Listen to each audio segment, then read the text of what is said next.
Esto es un milagro. ¿Quién se va a levantar en ese momento que está como muerto? Y ya lo arrastraron fuera de la ciudad. Y al día siguiente, hermanos, salió con Bernabé para Derbe. Eso es un milagro. Tiene que ser un milagro. Si lo dejaron como muerto, al otro día ese hombre no se podría mover, ¿cierto? De tanto dolor en su cuerpo, si lo dejaron como muerto. Pero aquí es intervención de nuestro Dios, grandeza del Señor. Al día siguiente, pueden imaginarse el apóstol Pablo. Ok, vámonos. ¿A dónde vamos? A seguir predicando el Evangelio. Y obviamente no era su tiempo de partir de este mundo, porque Dios todavía tenía un plan para el apóstol Pablo. Y aquí con cuidado quiero decir, porque YouTube me borró una predicación por algo que dije y ya no más me la volvió a dar. Espero que YouTube no me vaya a dar otra vez esta predicación, pero es que metí algo que no debía haber metido, metí vacunas y todo eso. Pero la declaración que hice fue esta, hermanos. Si todavía Dios te quiere aquí, aquí vas a estar. Punto. Y si ya es tiempo de que tú partas de este mundo, hagas lo que hagas, te vas a ir de este mundo. Dios tenía un plan para su apóstol, su siervo, lo dejaron como muerto, pero miren lo que sucedió aquí. Simplemente lo rodearon los discípulos. Tal vez los rodearon, dicen los comentaristas, ¿para qué lo rodearon? Bueno, para llorarle tal vez.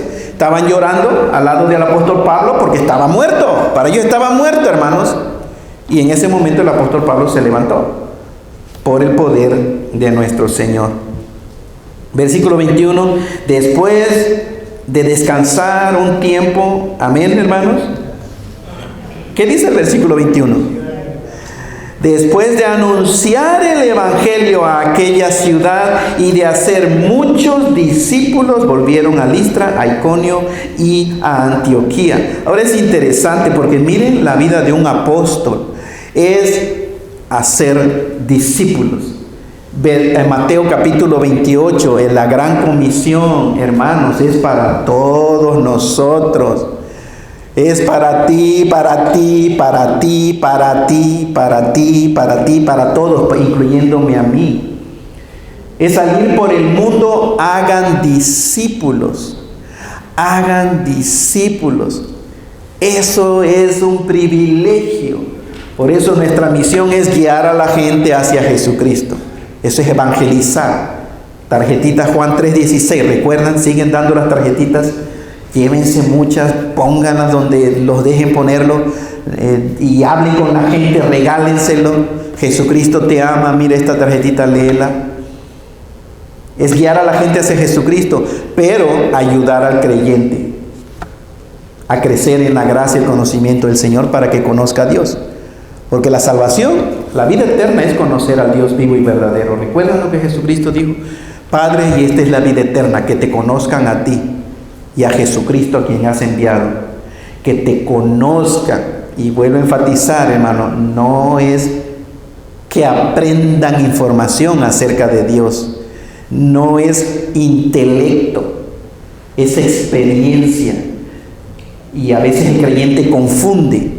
Piensa que ya conoce a Jesucristo porque ha leído la Biblia y está en un discipulado y ha aprendido información de Dios, información de Jesucristo. Está bien, pero eso no significa que conoces a Dios ni a Jesucristo. A Jesucristo se le conoce en la experiencia. Cuando tú atraviesas por una situación difícil y el Señor te consuela, eso es conocer a Dios. A eso me refiero, a eso se refiere la Escritura. Cuando tienes una tentación y sales victorioso, tú sí conoces a Jesucristo. Y mucha gente sabe acerca de Jesucristo, tiene conocimiento intelectual de Jesucristo, pero necesitamos nosotros conocer a Jesucristo, guiar a la gente a Jesucristo, hacia Jesucristo, y ayudar al creyente a que crezca en su conocimiento y en la gracia del Señor Jesucristo para conocer a Dios. Eso es la vida eterna, conocer a Dios. Y lo que sucedió aquí, anunciaron el Evangelio e hicieron discípulos. Discípulo es un seguidor, un aprendedor. La palabra realmente literal es un aprendedor, uno que está aprendiendo, ese es un discípulo. Y todos nosotros somos discípulos de Jesucristo. Somos seguidores, discípulos de Jesucristo. Estamos aprendiendo continuamente. Versículo 22. Confirmando, hermanos, confirmando los ánimos de los discípulos. Para eso ellos fueron a esas ciudades, Listra, Iconio y Antioquía. Predicaron el Evangelio, hicieron muchos discípulos y confirmaron el ánimo de esos discípulos de Jesucristo y les exhortaron a que permanecieran en la fe. Exhortación, hermanos, es argumentar con la persona. Exhortación no es regañar. Qué triste cuando hay pastores que están vociferando, gritando, según que porque gritan el poder de Dios. Y la gente dice, ese es el poder de Dios, nada más porque gritan, hermano. Y a veces dicen burradas, dicen barbaridades, pastores, o que profesan ser pastores, y la gente les dice amén, gloria a Dios, aleluya. ¿Saben por qué dicen amén, gloria a Dios, aleluya, a las burradas que dice el que está ahí enfrente predicando? ¿Saben por qué, hermano? Porque no conocen la verdad. Porque son cristianos realmente que quieren que todo nada más se lo mastiquen y se lo den y que me hagan sentir algo. Eso es todo, hermano. Yo quiero sentir, hazme que sienta, y si salgo bien emocionado, muy bien. Aunque no entendiste nada del Evangelio de la gracia de Dios, de acuerdo a como está en la Escritura, hermanos. Confirmando los ánimos de los discípulos y les exhortaron. Exhortar es argumentar, hermano, hermana, necesitas permanecer fiel en la fe de Jesucristo. ¿Y qué cosa le decían? Es necesario que a través de ¿cuántas tribulaciones? De muchas tribulaciones entremos en el reino de Dios. Es necesario, los hijos de Dios, los cristianos. Y hermanos, ese mensaje para nosotros, se lo estoy diciendo, lo estamos leyendo, vean. Es necesario, hermanos, que por medio de muchas tribulaciones entremos al reino de Dios. Y de diferentes tribulaciones podemos experimentar en este mundo. Si alguien dice del Evangelio, ven a Jesucristo y tus problemas se acabarán, eso es un evangelio falso. Si alguien dice, cree en Jesucristo y vas a sanar, vas a prosperar y no te va a faltar el trabajo, ese es un mentiroso. Necesitamos ir a la Sagrada Escritura, a la palabra de Dios. Y la Biblia nos dice, hermanos y hermanas, que es necesario que a través de muchas tribulaciones entremos al reino de Dios. De muchas tribulaciones. A la Iglesia Católica, al versículo 22, donde dice que los apóstoles iban confirmando los ánimos, dicen, ahí está la confirmación de bebitos o de niños. Primero el bautizo, no existe tal cosa de bautismo de infantes, pero se lo enseña. Confirmación, no existe tal rito religioso de confirmación. No existe tal cosa como primera comunión en la Biblia, hermano, de un niño o de una niña.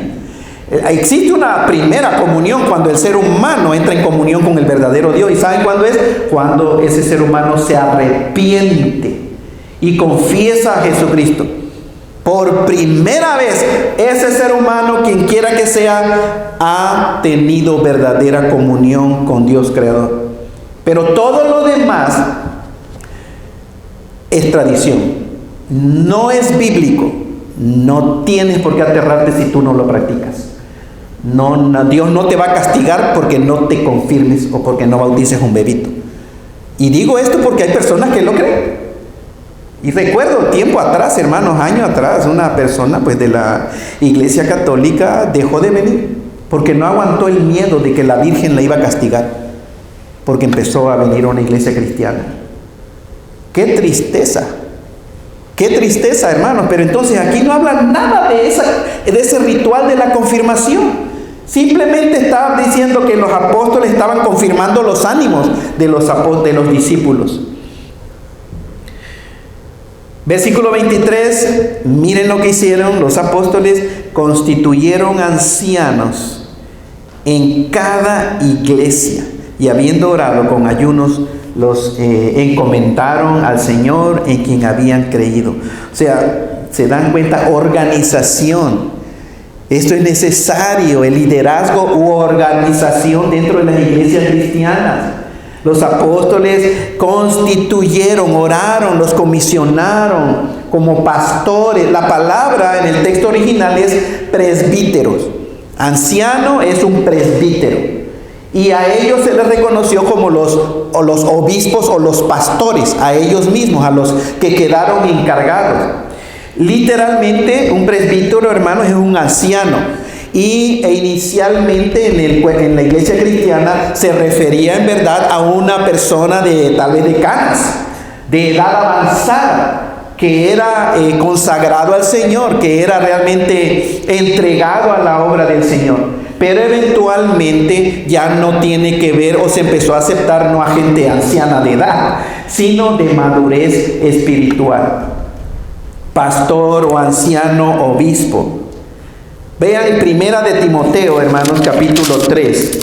Adelantito, Primera de Timoteo, capítulo 3, porque pues el Señor es muy claro en buscar personas de carácter, de madurez. Primera de Timoteo, capítulo 3, del versículo 1 al versículo 7. Palabra fiel. Si alguno desea ser un pastor, parafraseando, hermano, la Reina Valera dice, si alguno anhela obispado, pero si alguno quiere ser pastor, buena obra desea, pero es necesario que el pastor o el obispo sea irreprensible, marido de una sola mujer, literalmente hombre de una sola mujer. ¿Escucharon? ¿Entienden la diferencia? Porque el día de hoy existe la poligamia, o un hombre que puede tener muchas mujeres, pero una esposa, pero muchas mujeres, concubinas o amantes. Y aquí no hay tolerancia para eso. Si se dice marido de una sola mujer, dice, bueno, yo soy marido nada más de una, tengo 10 más, pero soy marido de una. No, la Biblia dice hombre de una sola mujer. No hay tolerancia para más. Dice sobrio, prudente, decoroso, hospedador, apto para enseñar, no dado al vino, no pendenciero, o sea, peleonero, controversial, no codicioso de ganancias deshonestas. Y piensen, no vas a mentir, pastor, en el income tax solamente para ganar más dinero, sino amable, apacible, no avaro, que gobierne bien su casa, que tenga a sus hijos en sujeción con toda honestidad. Pues el que no sabe gobernar su propia casa, ¿cómo cuidará de la iglesia de Dios? No un nuevo, no un cristiano nuevo, hermanos, eso es un neófito. ¿Por qué? Porque no sea que este nuevo, envaneciéndose, caiga en la condenación del diablo, que se le suman los humos, podemos decir, hermano. También es necesario que tenga buen testimonio de los de afuera, con los no cristianos, para que no caiga en descrédito. Si un pastor tiene mal testimonio con los de afuera, hermano, ¿quién te va a creer? Es descrédito. Digas lo que digas, aunque digas la palabra de Dios, no te van a creer, no van a creer. Entonces Tito, vean, Tito capítulo 1, adelante de Timoteo, es 1 Timoteo, 2 de Timoteo, y Tito capítulo 1, versículos 5 al 9, hermanos.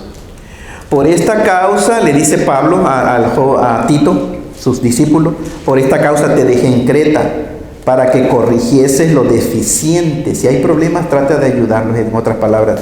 Y establecieses, ¿qué cosa? Una vez más, presbíteros o ancianos o líderes o pastores en cada ciudad, así como te mandé.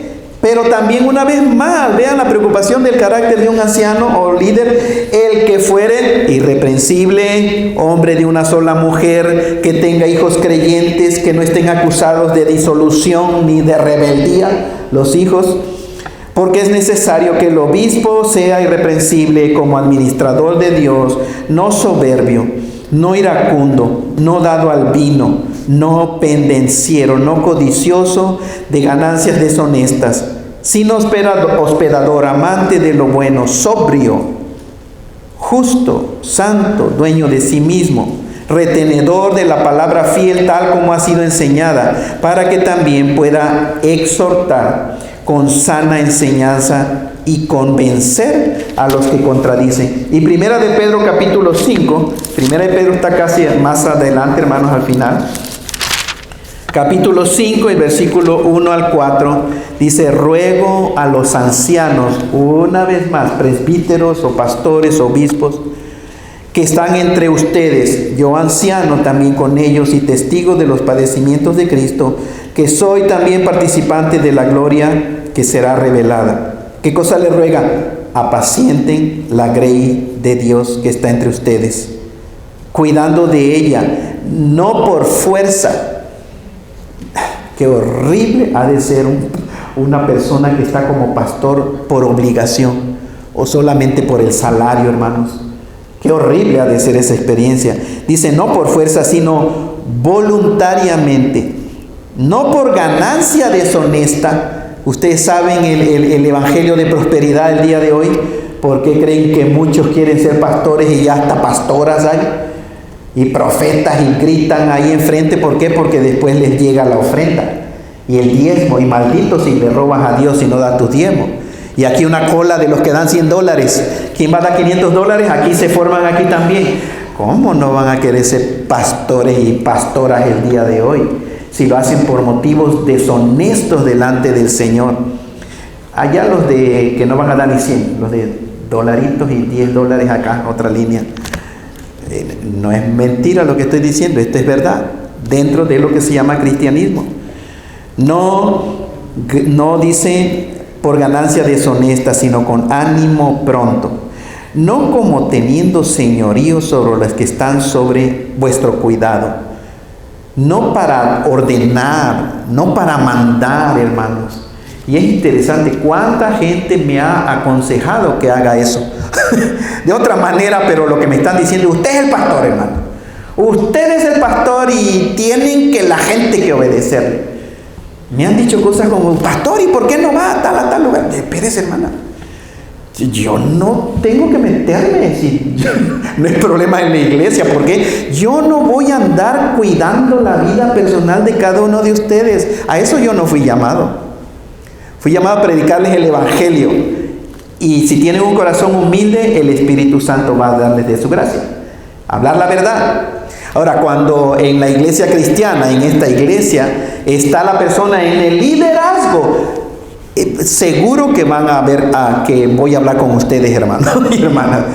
¿Entienden? Eso es importante, porque es el liderazgo. Y otra cosa también, el acuerdo de membresía. La hojita de acuerdo de membresía, que la persona pone sus iniciales y al final lo firma. Es una hoja, para los que no saben, hermanos, acuerdo de membresía.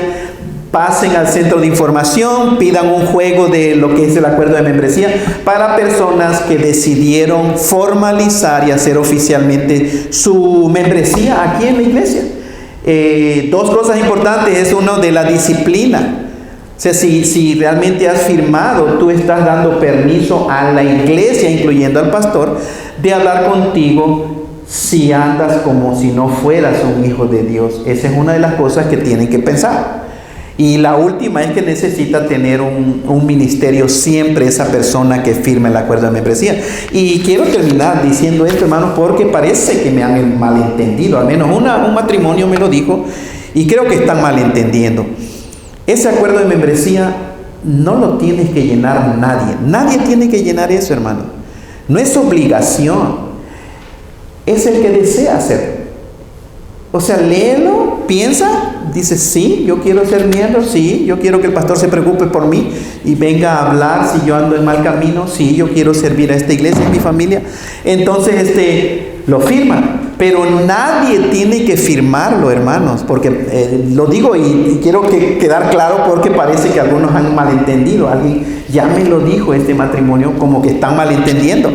Entonces no quiero que nadie malentienda. El acuerdo de membresía es libre, voluntariamente el que lo quiera llenar. ¿Comprendido, hermanos? Entonces terminamos con el versículo 23. Los encomendaron al Señor en quien habían creído. Dos versículos que siguen. Pasando luego por Pisidia, vinieron a Panfilia, y habiendo predicado la palabra en Perge, descendieron a Atalia.